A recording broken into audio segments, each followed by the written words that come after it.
Hello hi friends, welcome to our channel. And మీరందరూ ఖచ్చితంగా జై ప్రభాస్ అని కామెంట్ చేయండి. స్కిప్ చేయకుండా చూడండి, ఈ ఒక్క వీడియో స్కిప్ చేయకుండా చూడండి భయ్య.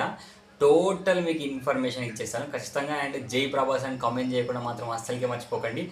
ఇది ఛానల్ని మీరు ఖచ్చితంగా సబ్స్క్రైబ్ చేసేయండి. అండ్ మెయిన్ మ్యాటర్లోకి వెళ్తే ఏంటి అని అంటే, మన ప్రభాస్ అన్న సినిమాని తీసుకున్న థియేటర్ల ఓనర్ల ఆనందం చూస్తే ఎంత సూపర్గా అనిపిస్తుంది తెలుసా. అసలు నిజంగా అంటే దాదాపు ఒక 4-5 months నుంచి వెళ్ళి పెద్ద సినిమా లేక, అంటే సినిమాలు హిట్లైనా పెద్ద సినిమాల అంటే ఆ తీరు అనేది వాళ్ళకి వేరే ఉంటుంది కదా. అంటే వారం రోజులు 10 రోజులు మొత్తం 4 shows హౌస్ఫుల్ అవుతూ ఉంటాయి కదా. అంటే వాళ్ళకు కూడా మనీ వచ్చే ఛాన్స్ ఎక్కువ ఉంటుంది కదా. అంటే మనకు ఇందులో ఎలా ఉంటుంది అంటే, స్కిప్ చేయకుండా జై ప్రభాస్ అని కామెంట్ చేసి చూడండి.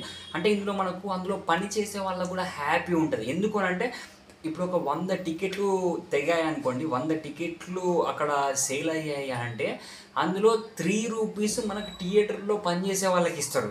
అంటే మీకు అది 50 టికెట్స్ కానీ 100 అంటే వాళ్ళ శాలరీతో పాటు 50 టికెట్స్ కానీ 100 టికెట్స్ కానీ 1000 టికెట్స్ కానీ 2000 టికెట్స్ కానీ ఎన్ని టికెట్స్ తెగినా, ఎన్ని టికెట్స్ సేల్ అయిపోయినా దాంట్లో 3 to 4 రూపీస్ ఆర్ కొన్ని థియేటర్స్లో 5 రూపీస్ కూడా అందులో పనిచేసే వాళ్ళకి శాలరీతో పాటు ఇది కూడా ఇస్తారు. కాబట్టి 1 వీక్ హౌస్ఫుల్ అయిపోయేసరికి థియేటర్లో ఓనర్లు అయితే ఎంత సంతోషపడుతున్నారో, అండ్ అందులో పని చేసే వాళ్ళు కూడా అంతే సంతోషపడుతున్నారు. నిజంగా వాళ్ళందరినీ చూస్తూ ఉంటే కూడా డైరెక్ట్ నాకు చాలా హ్యాపీగా అనిపిస్తుంది. అంటే ఈ విషయం మీకు చాలామందికి తెలియకపోవచ్చు, అందుకే నేను చెప్తున్నాను. మీకు టికెట్ మీద కూడా దాంట్లో రాసి ఉంటుంది 3 రూపీస్ ఆర్ 4 రూపీస్ అనేది కట్ అవుతుంది అనేది. అండ్ నిజంగా నాకు అంటే ఒక బామ్మతోటి కూడా మాట్లాడాను, అంటే థియేటర్లో పనిచేసే బామ్మతోటి కూడా. ఆ బామ్మ కూడా చాలా హ్యాపీగా ఫీల్ అయిపోయింది. అంటే ఇలా ఇంత హౌస్ఫుల్ అవుతుంది అంటే వాళ్ళకు కూడా పనిచేసే వాళ్ళకు కూడా చాలా సంతోషంగా అనిపిస్తుంది అని, వాళ్ళకు కూడా 4 ఏళ్ళు లోపలికి వెళ్తున్నాయి, మాకు హ్యాపీగా సంతోషంగా అనిపిస్తుంది అని చాలామంది అయితే చెప్పారు నేను వాళ్ళతో మాట్లాడుతున్నప్పుడు. అండ్ మెయిన్గా ఇంకొక మ్యాటర్ ఏంటి అని అంటే, ఈ రోజు నుంచి ఇంకా కలెక్షన్స్ అనేటివి పెరిగాయంట. అంటే ఈ రోజు నుంచి ప్రభాస్ అన్న సినిమా వల్ల, రేపటి నుంచి వెళ్ళి పెద్ద సినిమా లేకపోవడం వల్ల, ఈ సినిమా బాగుండడం వల్ల ప్రభాస్ అన్న సినిమాకి కలెక్షన్స్ అయితే ఇంకా పెరిగాయి. ఈ పెరగడం వల్ల అంటే ప్రతి ఒక్కరికి హ్యాపీ. థియేటర్ బయట ఉన్న పాన్ డాబా దగ్గర నుంచి వెళ్ళి, చాయ్ షాప్ దగ్గర నుంచి వెళ్ళి, రెస్టారెంట్ల దగ్గర నుంచి వెళ్ళి, ప్రతి ఒక్క షాపు, మనకు ఫాస్ట్ ఫుడ్ సెంటర్ దగ్గర నుంచి ప్రతి ఒక్కరికి చాలా సంతోషం. ఎందుకంటే వాళ్ళ బిజినెస్లు కూడా చాలా ఎదుగుతూ ఉంటాయి. అంటే మనం ఓన్లీ ప్రభాస్ అన్న వల్ల ఓన్లీ థియేటర్ వాళ్ళకే లాభం అని అనుకోవద్దు.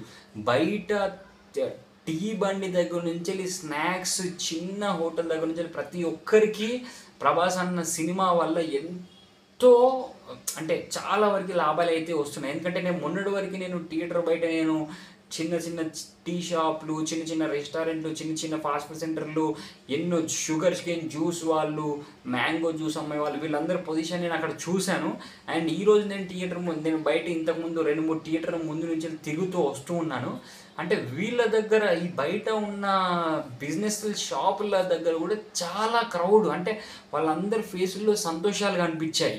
అది మనకు కేవలం మన ప్రభాస్ అన్న వల్లనే అయినందుకు నిజంగా నాకు చాలా అంటే చాలా హ్యాపీగా ఉంది. ఇలాగే ప్రభాస్ అన్న సినిమాలు తీస్తూ ఉండాలి.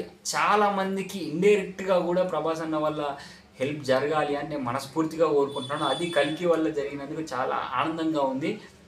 అండ్ మనం సినిమా గురించి మాట్లాడుకుంటే, ఫస్ట్ డే సెకండ్ డే అయితే ఎన్ని కలెక్షన్స్ వచ్చాయో, ఇప్పుడు అంతకు మించి అంటే ఒక 1% ఎక్కువనే కలెక్షన్స్ వస్తున్నాయి. అంటే ఫారెన్లో కానీ, మనకు ఇండియాలో కానీ, అండ్ చాలా ప్లేసెస్లలో, చాలా థియేటర్స్లలో ఒక్కొక్క థియేటర్లో కూడా 1,50,00,000 రూపాయల కంటే ఎక్కువగా కలెక్షన్స్ వచ్చాయి అని అంటే అది మీరే అర్థం చేసుకోండి. అండ్ అమెరికాలో కూడా ఫస్ట్ డే నుంచి వెళ్ళి 7th డే వరకు సూపర్గా కలెక్షన్స్ అయితే వచ్చేస్తున్నాయి. అండ్ ఈరోజు రేపు ఇంకా అమెరికాలో కలెక్షన్స్ ఎక్కువగా ఉండే ఛాన్స్ కూడా ఉంది. అంటే ప్రభాస్ అన్న అంటే ఆ రికార్డు మళ్ళీ నెక్స్ట్ కూడా ప్రభాస్ అన్ననే ఆ రికార్డ్ని చెరిపేసుకుంటాడు. అంటే కల్కితోటి ఇప్పుడు ఏ రికార్డులు అయితే చేశాడో, కల్కి 2 తోటి ఇవే రికార్డులను మళ్ళీ తిరగా రాసుకుంటాడు మన ప్రభాస్ అన్న. అండ్ నేను మెయిన్గా ఇంకొకటి చెప్పేది ఏంటి అని అంటే, ఒక చిన్న వీడియో నేను మళ్ళీ రేపైతే చేయబోతున్నాను. ఆ వీడియో ఖచ్చితంగా మీరు అందరూ చూడండి. మీరు అందరూ జై ప్రభాస్ అని కామెంట్ చేశారు, స్కిప్ చేయకుండా చూశారు అని నేనైతే ఎక్స్పెక్ట్ చేస్తున్నాను. బట్ ఇప్పుడు మనం రిపోర్ట్ ప్రకారము మనకు ఈరోజు కూడా 100 crores దగ్గర వరకు వచ్చాయి, 100 crores కంటే ఎక్కువనే వచ్చాయి అని మనకైతే ఇన్ఫర్మేషన్ అయితే వచ్చింది. కాబట్టి ప్రభాస్ అన్న ఫ్యాన్స్ అందరూ చాలా హ్యాపీగా ఫీల్ అవుతున్నారు. ఇప్పటి నుంచి వెళ్ళి ఖచ్చితంగా మీరు ఈ కలెక్షన్స్ వీడియోస్ మీరు అన్నీ చూస్తున్నట్టయితే అంటే చాలా వరకు ఇంకా సినిమా చూడని వాళ్ళకు కూడా చూడాలనే ఇంట్రెస్ట్ అయితే వస్తుంది. అంటే ఇంత బాగుందా, ఇన్ని కలెక్షన్స్ వస్తున్నాయా అంటే కూడా ఇంకా ఎక్కువ మంది చూడాలి అని నేనైతే కోరుకుంటున్నాను. ఎందుకంటే చాలామంది ఇప్పటికే చూసుంటారు, బట్ ఇంకా ప్రతి ఒక్క పర్సను చూడాలి అని నేను మనస్ఫూర్తిగా కోరుకుంటున్నాను. కాబట్టి నేను ఈ వీడియోస్ చేస్తున్నాను. అండ్ మీరు అందరూ వీడియోస్ కూడా చూస్తారని ఆశిస్తున్నాను. Thank you everyone. Bye bye.